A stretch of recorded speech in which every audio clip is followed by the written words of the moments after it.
Nous ne devons pas nous fixer sur ce que, à partir de nos expériences personnelles, nous associons au mot père ou mère, ami.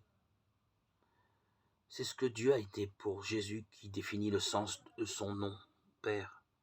Dans sa langue maternelle, en araméen, Jésus disait Abba, Marc 14, 36.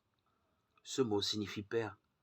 Certains ont même proposé la traduction familière Papa pour souligner que Jésus a fait confiance à Dieu comme à un enfant. Mais il ne faut pas oublier que Abba veut dire aussi mon Père, Matthieu 26, 39, et que dans l'Ancien Testament, c'est le privilège du roi de s'adresser à Dieu avec ces mots. À l'investiture du roi, Dieu proclame « Il m'appellera mon Père » Psaume 89, 27. Dans la version araméenne du même psaume, nous lisons « Il m'appellera Abba ». Comprise avec cet arrière-fond, la relation entre Dieu et Jésus n'est pas seulement de confiance filiale. Dans cette relation, c'est d'abord Dieu qui fait confiance à Jésus au moment du baptême de Jésus. Et sur la montagne de la transfiguration, la voix de Dieu se fait entendre. Celui-ci est mon fils bien-aimé qui a toute ma faveur. Matthieu 3, 17 et 17, 5. Comme il avait jadis donné le pouvoir au roi d'Israël, Dieu donne à Jésus l'autorité légitime et les pleins pouvoirs pour sa mission.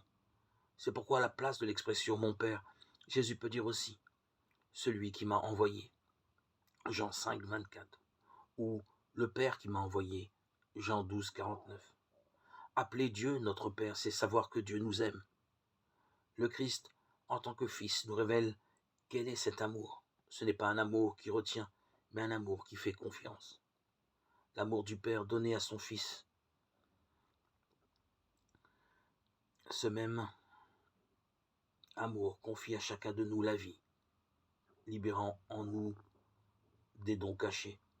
Dieu est notre Père en disant à chacun de nous « Tu es mon enfant bien-aimé, je me réjouis de ce que tu es ».